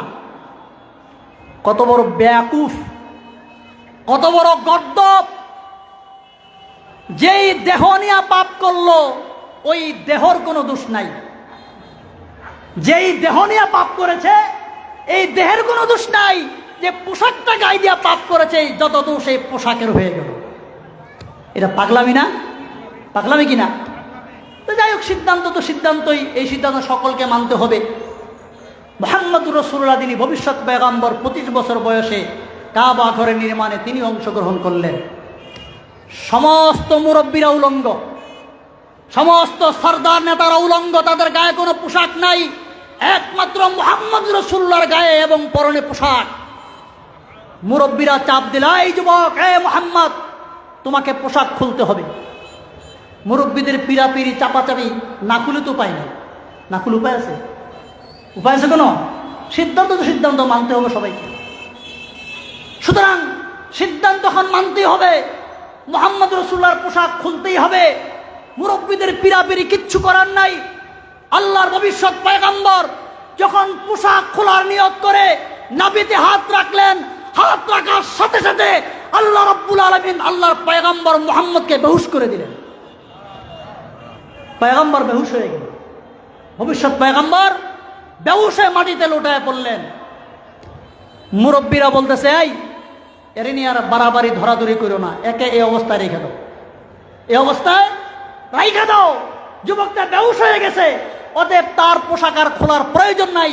আগে আমরা আমাদের কাজ সমাধান করি, কাজ শেষ করি, কাবার নির্মাণ শেষ করি, তারপরে দেখা যায় কি হয়। কাবা ঘরের নির্মাণ করা শেষ। নির্মাণ শেষ হওয়ার পরে আল্লাহর ভবিষ্যৎ পয়গম্বর মুহাম্মদুর রাসূলুল্লাহকে আল্লাহ পাক চেতনা ফিরিয়ে দিলেন, তিনি হুঁশ ফিরে আসলেন। বলবেন না সুবহানাল্লাহ? চিৎকার করে বলেন সুবহানাল্লাহ। যেই পয়গম্বর আর মাত্র 15 বছর পরে নবুয়ত প্রাপ্ত হবেন, রিসালাতের কুরসিতে বসবেন, রিসালাতের মুকুট মাথায় পরবেন, রিসালাতের মুকুট মাথায় পরার পরে যেই পয়গম্বর ঘোষণা করবেন অশ্লীলতা হারাম, অন্যায় কাজ হারাম, উলঙ্গ থাকা হারাম, সেই পয়গম্বরকে আল্লাহ রাব্বুল আলামিন এইভাবে নবুয়তের আগে উলঙ্গ হতে দিতে পারেন না। আল্লাহ রাব্বুল আলামিন তার পয়গম্বরকে নবুয়তের আগেই সমস্ত গুনাহ থেকে, উলঙ্গ হওয়া থেকে হেফাজত করলেন। বলেন আমিন। এই দুইটা ঘটনা নবীজির নবুয়তের আগে না পরে? বলেন আগে না পরে? নবীজির নবুয়তের আগের ঘটনা। বন্ধুগণ, তাহলে আপনারা বুঝতে পারলেন আল্লাহর পয়গম্বরদেরকে যদি আল্লাহ নবুয়তের আগে এইভাবে গুনাহ থেকে হেফাজত করতে পারেন, অন্যায় থেকে সুরক্ষা দিতে পারেন, আল্লাহর হেফাজত যদি এত মজবুত হন, তাহলে নবুয়তের পরে আল্লাহর পয়গম্বরের হেফাজত কত মজবুত হবে বন্ধুগণ, চিন্তা করেন, ঠিক না? সুতরাং আমাদের আকীদা, তাম বিশ্বের সমস্ত মুসলমানদের আকীদা, উলামায়ে দেওবন্দের আকীদা, তাম দুনিয়ার আলেমদের আকীদা, নবীগণ নবুয়তের আগেও নিষ্পাপ, নবুয়তের পরেও নিষ্পাপ, তারা গুনাহ করতে পারেন না। এখন যদি কেউ বলে আল্লাহর নবীগণ তারাও মানুষ, আমরাও মানুষ, মানুষ মাত্রই তো ভুল করতে পারে, কোন দায়ী যদি আইসা বলেন যে আল্লাহর কোন এক পয়গম্বর তার একটা ভুলের কারণে তার উম্মতের 12টা বেজেছে, এত এত হাজার বনি ইসরাইলের মানুষ বাছুর পূজা লিপ্ত হয়ে গেছে মূসা নবীর এক ভুলের কারণে, বলেন এই কথা মেনে নেওয়া যায়? এই কথা মেনে নেওয়া যায়? এই দাবি যেই দায়ী করবে, ওই দায়ীর দাওয়াতে সাড়া দেওয়া জায়েজ না না জায়েজ? বলেন তো। ওই দায়ীর দাওয়াতে সাড়া দেওয়া জায়েজ নাই, তার দাওয়াত শোনা জায়েজ নাই, তার বয়ান শোনা জায়েজ নাই। সে যতই আমাদের পরিচিত হোক, যত বড় লোকের সন্তান হোক, যতই আপন হোক, তাকে প্রত্যাখ্যান করতে হবে, ঠিক কিনা? ওই লেখক যদি তার কিতাবের ভিতরে এই কথা লেখে আল্লাহর পয়গম্বরগণ গুনাহ করতে পারেন, হে নবী 23 বছর নবুয়তের জীবনে আপনার দ্বারা নবুয়তের দায়িত্ব পালন করতে গিয়ে যত অন্যায় হয়েছে, যত গুনাহ করেছেন, যত ভুল করেছেন, ওয়াস্তাগফিরুহু, আপনি সেই গুনার জন্য তওবা করেন, ক্ষমা চান, ক্ষমা প্রার্থনা করেন। এই কথা যদি কোনো কিতাবে লেখে, সেই কিতাব কোনো মুসলমানের আলমারিতে রাখা যায় কি যায় না? বলেন। সেই কিতাবকে প্রত্যাখ্যান করতে হবে, মুসলমানের আলমারি থেকে সেই কিতাবকে বের করে দেবে, ঠিক না? কারণ কোন নবীকে আপনি অপরাধী সাব্যস্ত করলে, কোন নবীকে গুনাহগার সাব্যস্ত করলে, কোন নবীর দিকে গুনার তীর নিক্ষেপ করলে, এই তীরটা এই জায়গায় থাকে না, এই তীরটা চলে যায় আল্লাহর সিদ্ধান্তের উপরে গিয়ে আঘাত করে, ঠিক না আমার ভাইরা? সুতরাং একটা কথা মনে রাখবেন, ইমানদার হওয়ার জন্য অনেকগুলো কন্ডিশন আছে, অনেকগুলো বিষয় মানতে হয়। শুধু জবান দ্বারা স্বীকার করলে হয় না, আমল বিল জাওয়ারিহ, অঙ্গ প্রত্যঙ্গের দ্বারা তা মানতে হয়। ইকরার বিল লিসান, আমল বিল জাওয়ারিহ, তাসদীক বিল কুলুব, অন্তর দ্বারা বিশ্বাস করতে হয়, জবান দ্বারা বলতে হয়, অঙ্গ প্রত্যঙ্গের দ্বারা ইসলামের বিধান পালন করতে হয়। এই 3 জিনিস যখন পাওয়া যাবে তখনই তাকে ইমানদার বলা হয়, ঠিক না? বেঈমান হওয়ার জন্য এত কিচ্ছু লাগে না। বেঈমান হওয়ার জন্য সামান্য একটা ঈমান পরিপন্থী কাণ্ড ঘটাইলে, কথা বললেই এই লোক বেঈমান হয়ে যায়, ঠিক না? একটা ঘটনা বলি। এক দেশের একজন হেলথ মিনিস্টার, স্বাস্থ্যমন্ত্রী কারাগার পরিদর্শনে গিয়েছেন। তো কারাগারের একটা সেকশন আছে, এখানে যারা পাগল, এই পাগলদেরকে রাখা হয়। তো পাগলদের হসপিটালে আপনার স্বাস্থ্যমন্ত্রী পরিদর্শনে গিয়েছেন। অর্থমন্ত্রী আর স্বাস্থ্যমন্ত্রীর সাথে জেলার সুপার, আইজি প্রিজন, না পুলিশের ওসি, ডিসি, এসপি, সরকারের বড় বড় কর্মকর্তা তার পিছনে। এক পাগলের আপনার খাঁচার কাজ দিয়ে যাচ্ছেন। পাগল দেখছে, আরে এই তো অনেক বড় লোক, এর পিছনে অনেক মানুষ, নিশ্চয়ই সে বড় কোনো কর্মকর্তা হবেন। স্যার, আমার একটা কথা শুনবেন, আমি আপনাকে একটা কথা বলতে চাই। স্যার, আমার একটা কথা আপনি শুনে যান। বলে, কি বলো? স্যার, আমার আত্মীয় স্বজন, আমার পরিবার পরিজন আমাকে পাগল সাজায়া এই পাগলাগারতে পাঠিয়েছে। স্যার, আমি আসলে পাগল নই, আমি ভালো মানুষ। আমার সম্পদ আত্মসাৎ করার জন্য আমার আত্মীয়রা আমাকে পাগল বানিয়ে আজকে পাগলাগারতে পাঠিয়েছে। স্যার, আপনি অনেক বড় অফিসার, আপনার অনেক ক্ষমতা, অনেক লোক আপনার পিছনে দেখছি ঘুরু ঘুরু করছে। আপনার যদি ক্ষমতা থাকে এই পাগলাগারত থেকে আমার রেহাই এবং মুক্তির একটু ব্যবস্থা করেন স্যার, প্লিজ। স্বাস্থ্যমন্ত্রী দেখো যে লোকটা এত সুন্দর সুন্দর কথা বলে, এত চমৎকার যুক্তিপূর্ণ কথা বলে, কথা তো বাস্তব। এবার হসপিটালের ইনচার্জ যিনি, তাকে ডাক দেব, নাই এই সুস্থ মানুষটাকে তোমরা কেন পাগলাগারদে ভর্তি করেছো, কেন তাকে ধরে রেখেছো? অনতিবিলম্বে তাকে মুক্তির ব্যবস্থা করো। এবার হসপিটালের ইনচার্জ পড়ে গেলেন বেকায়দায়। স্যার, আসলে লোকটা অরিজিনালি পাগল, অ্যাকচুয়ালি লোকটা পাগল, সে আসলে তার মস্তিষ্ক ঠিক নাই, সে আসলেই পাগল। স্বাস্থ্যমন্ত্রী বলে, এই মিয়া, আমার পাগল চিনাইবা? সমস্ত দুনিয়া চড়ায় বেড়ায় আমি। এই লোকটা কি সুন্দর সুস্থ মস্তিষ্কে কত চমৎকার কথা বলছে, এমন একটা সুস্থ মস্তিষ্ক সম্পন্ন মানুষকে তোমরা পাগল বানায় রাখছ, আমাকে তোমরা পাগল চিনাইবা? স্বাস্থ্যমন্ত্রী হসপিটালের ইনচার্জকে ধমক দিলেন। হসপিটালের ইনচার্জ বেকায়দায় পড়ে গেল, কিভাবে স্যারকে বুঝাবে যে আসলে লোকটা পাগল? তার মাথায় বুদ্ধি আসলো। পাগলটারে জিজ্ঞেস করে, এই তুমি চিনো উনিকে? উনিকে? পাগলটা বলে, না আমি চিনি না। উনি এদেশের হেলথ মিনিস্টার, স্বাস্থ্যমন্ত্রী, উনি হসপিটাল পরিদর্শনে এসেছেন। পাগলটা এবার জানালা দিয়া দুইটা হাতের বৃদ্ধাঙ্গুলি বের করে প্রদর্শন করে, উনি স্বাস্থ্যমন্ত্রী হয়েছে, আমার কি হয়েছে? যাবোটা যা, কথা বুঝে আসছে কিনা?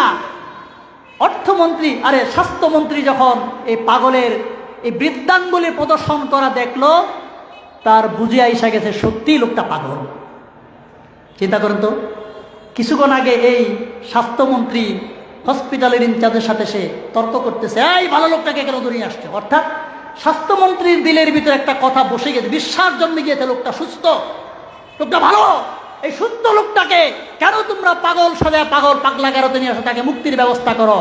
কিন্তু সে যে পাগল, এই কথাটা বিশ্বাস করার জন্য স্বাস্থ্যমন্ত্রীর দীর্ঘ কোনো বয়ান বক্তৃতা শুনতে হয় নাই, তার দুইটা হাতের বৃদ্ধাঙ্গুলি প্রদর্শন দেখেই তিনি বুঝতে পারছেন লোকটা আসলেই পাগল।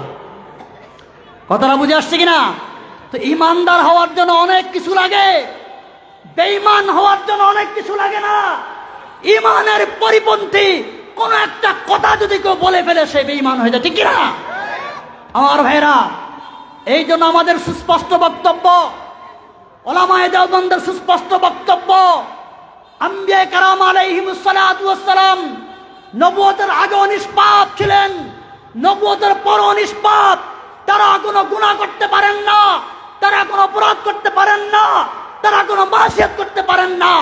যারা নবীদেরকে গুনাহগার বলে প্রমাণ করার চেষ্টা করবে, তারা পথভ্রষ্ট হয়ে যাবে, তাদের কথা শোনা জায়েজ হবে না, ঠিক কিনা? আমার ভাইরা, এরকম সাম্প্রতিককালে কিছু মানুষ এরকম কথাগুলো বলে কিনা, বলেছে কিনা? বলেছে কিনা? যারা বলেছে তাদের পরিচয় করানোর দরকার আছে? আমি আশা করি আর পরিচয় করানোর দরকার নাই। শুধু এখানেই তাদের ভ্রান্তির শেষ না, এখানেই ভ্রান্তির শেষ না।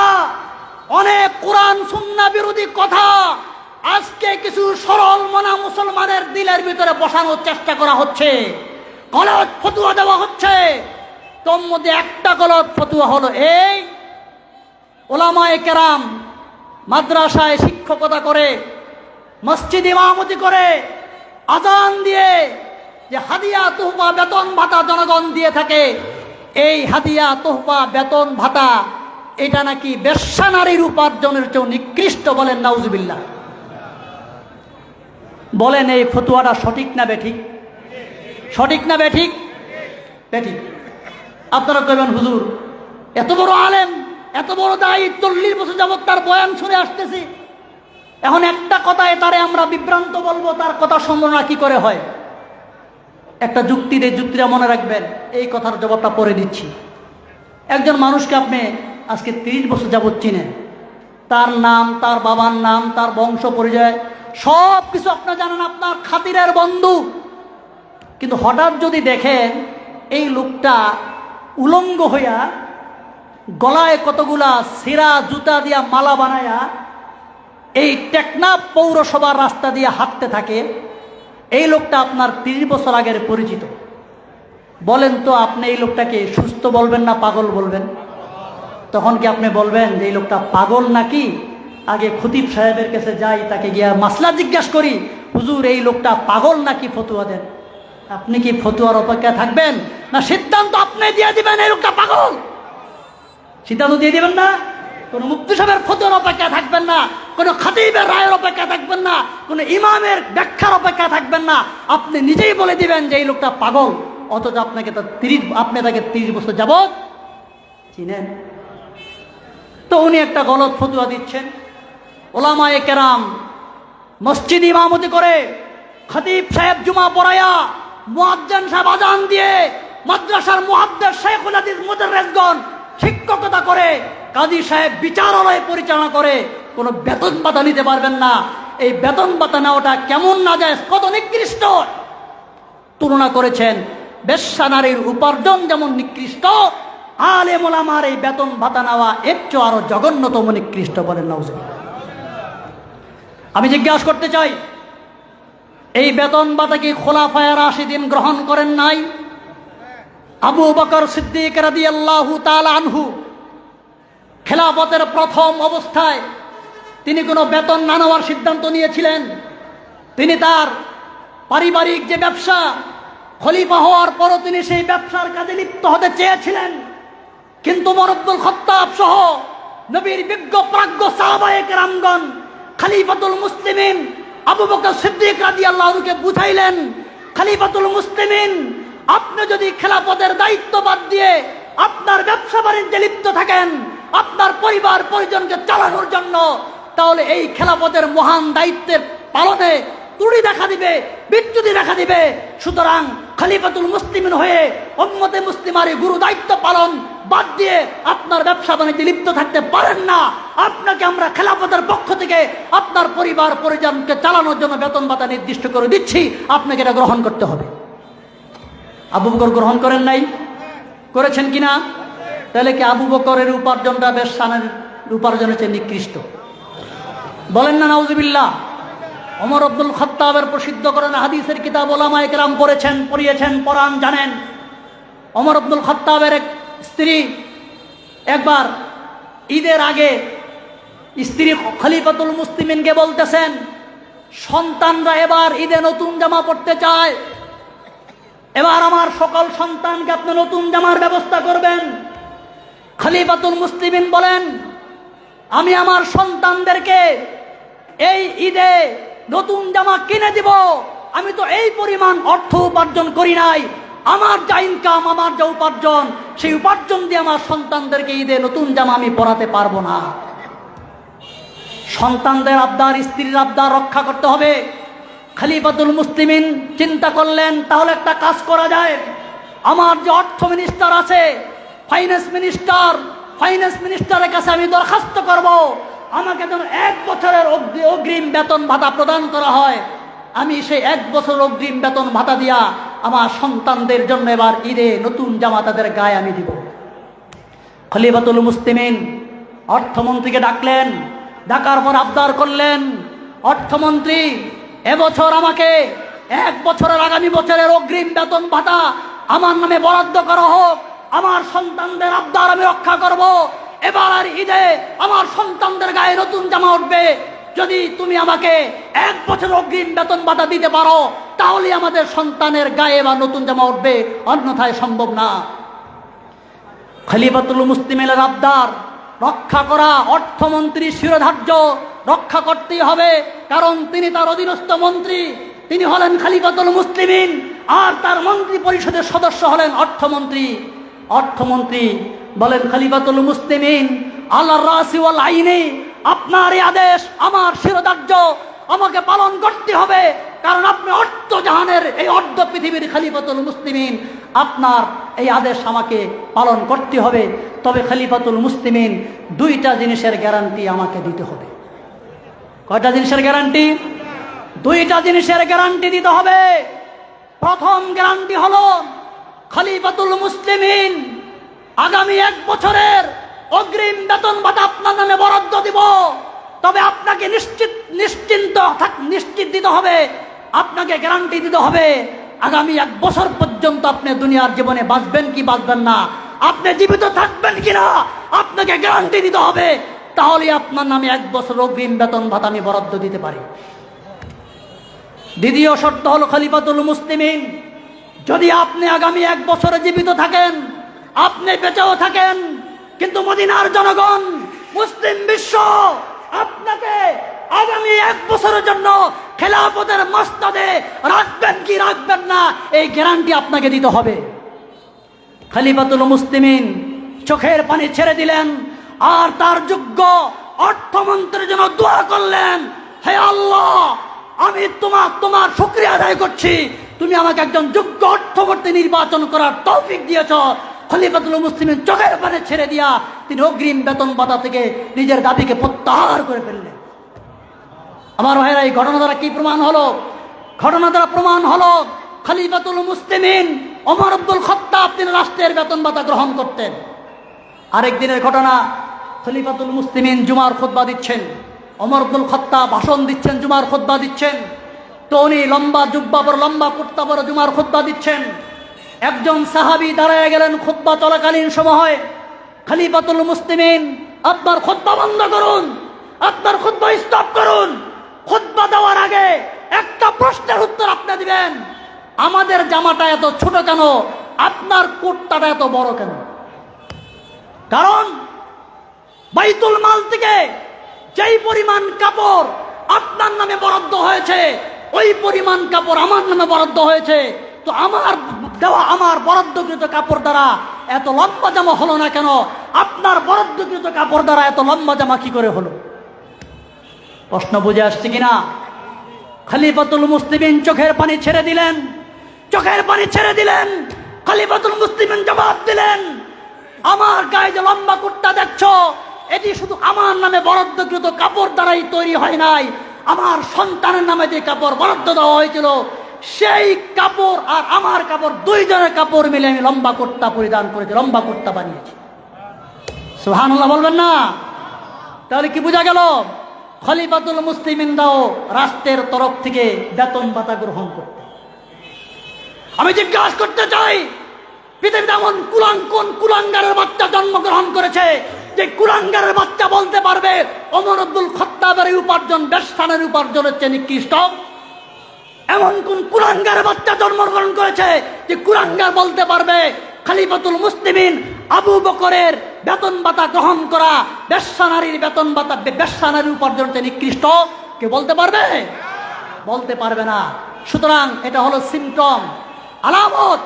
এই কথাগুলা যারা বলবে তাদের কথা শোনা যাবে না, যাবে না। দারুল উলুম দেওবন্দের ফতোয়া অপপ্রচার কেন অপপ্রচার করে? দারুল উলুম দেওবন্দ এই লোকটার ব্যাপারে কোনো ফতোয়া দেয়নি, অপপ্রচার করে। দেওবন্দের কোনো সিদ্ধান্ত নাই। আপনাদের অনেকের হাতে অ্যান্ড্রয়েড সেট আছে কিনা? এরকম সেট আছে কিনা? দেখান তো কাদের আছে, আছে কিনা? এখানে আপনি গুগলে যাবেন, গুগলে সার্চ দিবেন, সার্চ দিয়া যদি উর্দু জানেন উর্দুতে লিখবেন, নয় इंग्रेजीতে लिखবেন। दिल्ली के मौलाना साद साहब के बारे में दारुल उलूम देवबंद के क्या राय है, উর্দুতে লিখবেন দিল্লির মৌলানা সাদ সাহেব সম্পর্কে দারুল উলুম দেওবন্দের সিদ্ধান্ত কি। দারুল উলুম দেওবন্দের ফতোয়া আপনার মোবাইলে চলে আসবে। যদি উর্দুতে না বলতে পারেন ইংরেজিতে লিখবেন দেওবন্দের আপনার ফতোয়া, মৌলানা সাদ সাহেবের সম্পর্কে দেওবন্দের ফতোয়া কি, what is the decision opinion about Maulana Saad Kandhlawi হাফিজাহুল্লাহ। ইংরেজি ভাষায় দারুল উলুম দেওবন্দের সিদ্ধান্ত চলে আসবে, দেওবন্দের সিদ্ধান্ত চলে আসবে। সুতরাং আমার ভাইয়েরা, আমাদের আকীদা, আমাদের বিশ্বাস, সমস্ত আম্বিয়া কেরাম নিষ্পাপ, নবুয়তের আগেও নিষ্পাপ, নবুয়তের পরও নিষ্পাপ, এবং বেতন ভাতা চাকরি করে খেদমত করে বেতন ভাতা গ্রহণ করা জায়েজ। तमाम দুনিয়ার উলামায়ে কেরামের ফতোয়া। হানাফি মাযহাবে ইমামে আজম রহমতুল্লাহি আলাইহি প্রথম যুগে ফতোয়া দিয়েছিলেন যে এই যুগে যেহেতু মুসলমানদের বাইতুল মাল থেকে কাজীদের বেতন ভাতা দেওয়া হয়, উলামায়ে কেরামের রাষ্ট্রীয় তহবিল থেকে বেতন ভাতা দেওয়া হয়, এই জন্য বর্তমান যুগে কোন মুসলমানের পকেট থেকে উলামায়ে কেরামের বেতন ভাতা গ্রহণ করা জায়েজ নাই। কারণ তৎকালীন যুগে বাইতুল মাল এবং রাষ্ট্রীয় কোষাগার থেকে আলেমদের বাৎসরিক খেদমত করা হতো। এক একজন কাজীর নামে আপনার শত শত বিঘা জমিন অ্যালটমেন্ট দেওয়া হতো, বরাদ্দ দেওয়া হতো। এই জমিনের ফসলাদি এই কাজী সাহেব এক বছরের খাদ্য এবং তার পরিবারের খরপোশ হিসেবে তিনি গ্রহণ করবেন।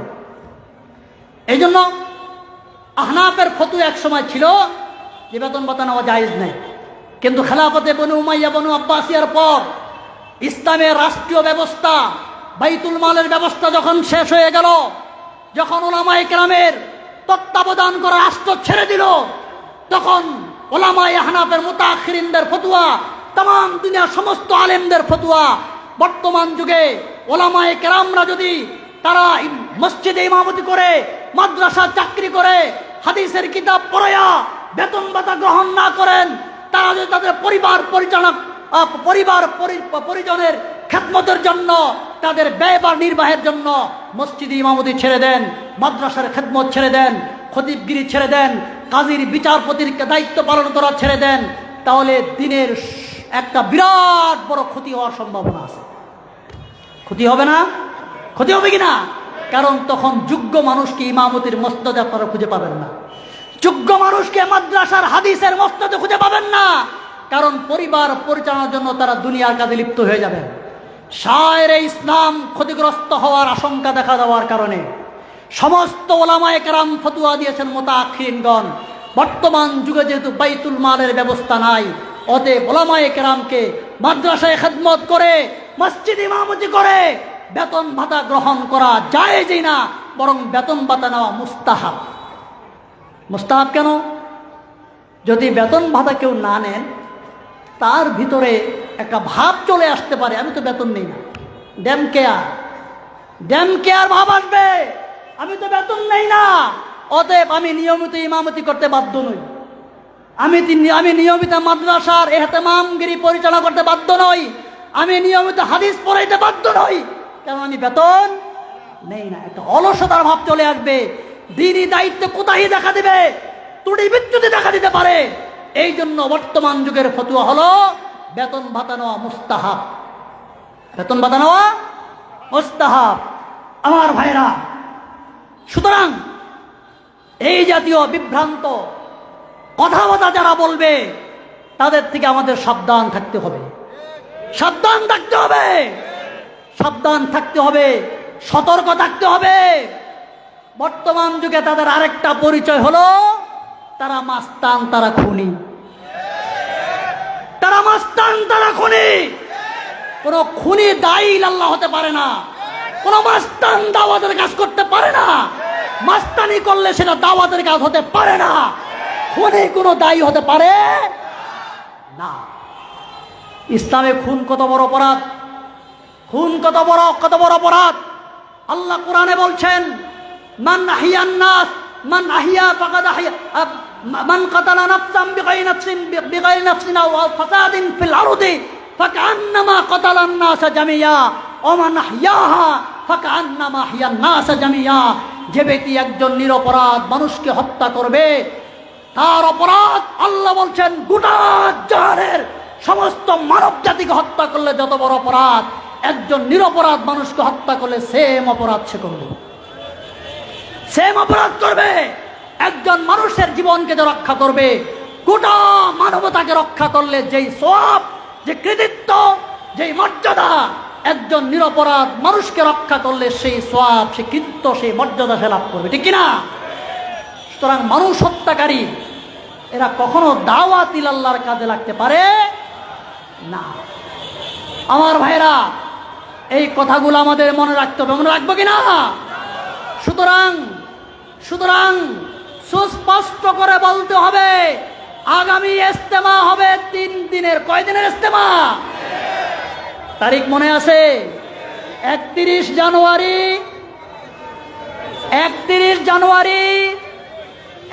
ফেব্রুয়ারি, 2 ফেব্রুয়ারি।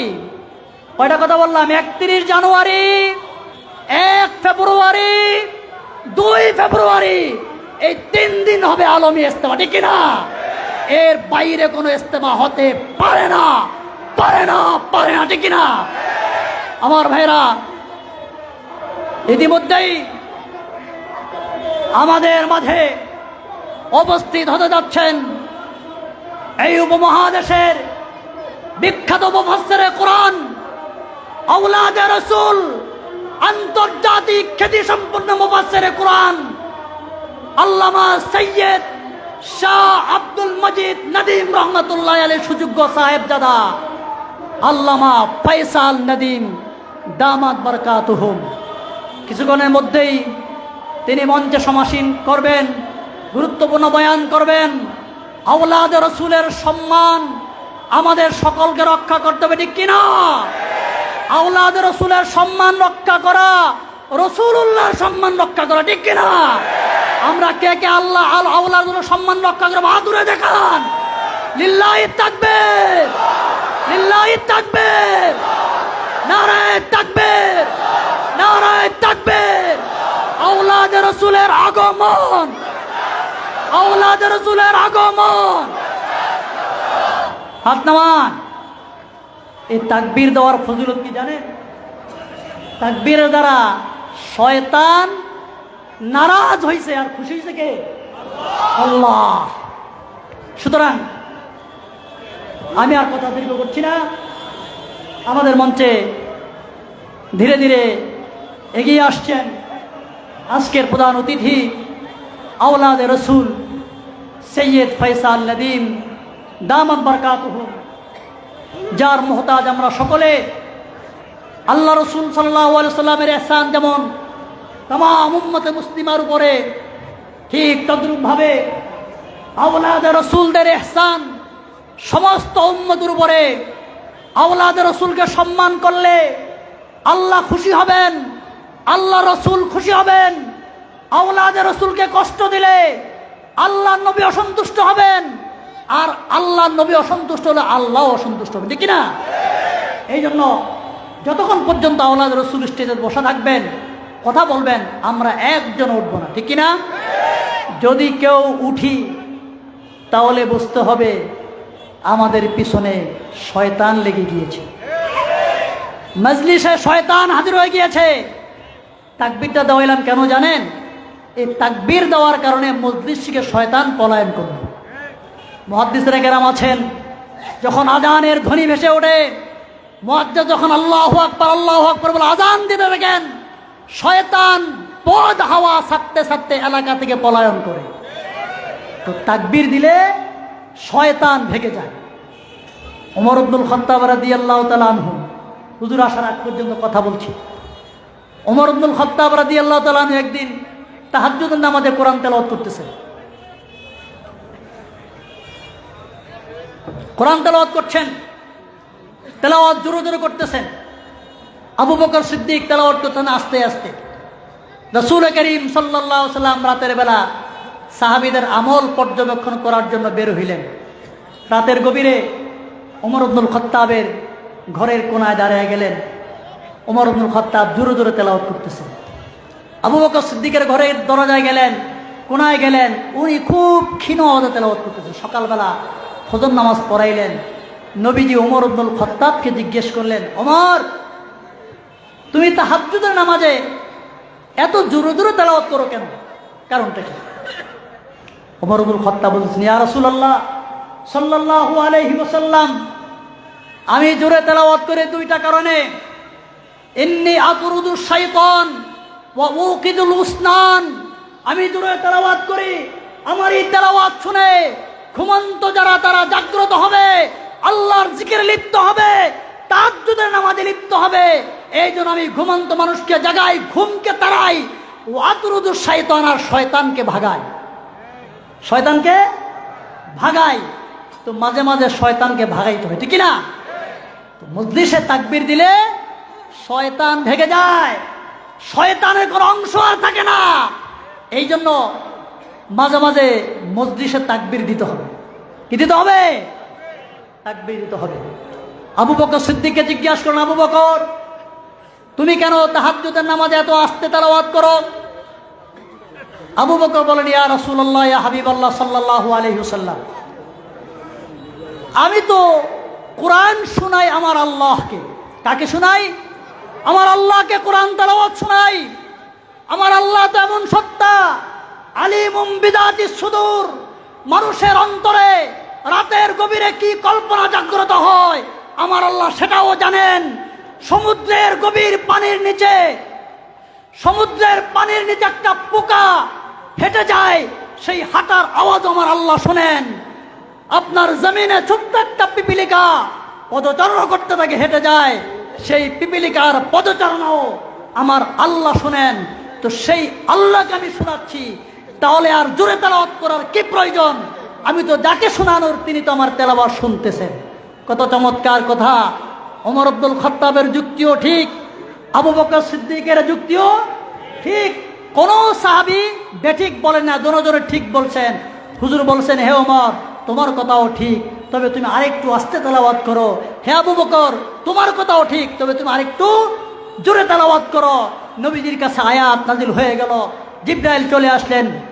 লা তাজহার বিসলাতিকা ওয়ালা তুখাফিত বিহা ওয়াবতাগি বাইনা যালিকা সাবিলা। হে রাসূল, আপনার ওমরকে বলে দেন, হে ওমর, এত জোরে দরকার নাই, আরেকটু আস্তে। হে আবু বকর, এত আস্তে নয়, আরেকটু জোরে। ওয়াবতাগি বাইনা যালিকা সাবিলা, তুমি মধ্যম পন্থা অবলম্বন করো তেলাওয়াতের ক্ষেত্রে। জোরে এত জোরেও দরকার নাই, এত আস্তেও দরকার নাই। তোমার ভাইরা, মাঝে মাঝে শয়তান আমাদের মজলিসে হানা দেয়, শয়তানকে ভাগাইতে হয়। আল্লাহ তাআলা আমাদের সকলকে এই কথাগুলো মানার তৌফিক দান করুন। আমার সর্বশেষ কথা, আমরা যা কিছু শুনলাম, যা কিছু বললাম, যে আম্বিয়া কেরাম মাসুম, নিষ্পাপ সত্তা, এই কথাটার উপরে আমরা কতদিন টিকে থাকবো? বলেন, কতদিন টিকে থাকবো? মৃত্যু পর্যন্ত টিকে থাকবো। এমনকি mountain can vanish, ocean can dry, সমুদ্রের পানি শুকিয়ে যাইতে পারে, এটা পসিবল, সম্ভব। পাহাড় চন্ন বিচন্ন হতে পারে, আমরা আমাদের আকীদা থেকে বিন্দুমাত্র লড়বো না, বিন্দুমাত্র বিচ্যুত হব না। আল্লাহ আমাদের হকের উপর টিকে থাকার তৌফিক দান করেন, আমিন। ওয়া আখির দাওয়ানা আনিল হামদুলিল্লাহি রাব্বিল আলামিন। আসসালামু আলাইকুম ওয়া রাহমাতুল্লাহি ওয়া বারাকাতুহু।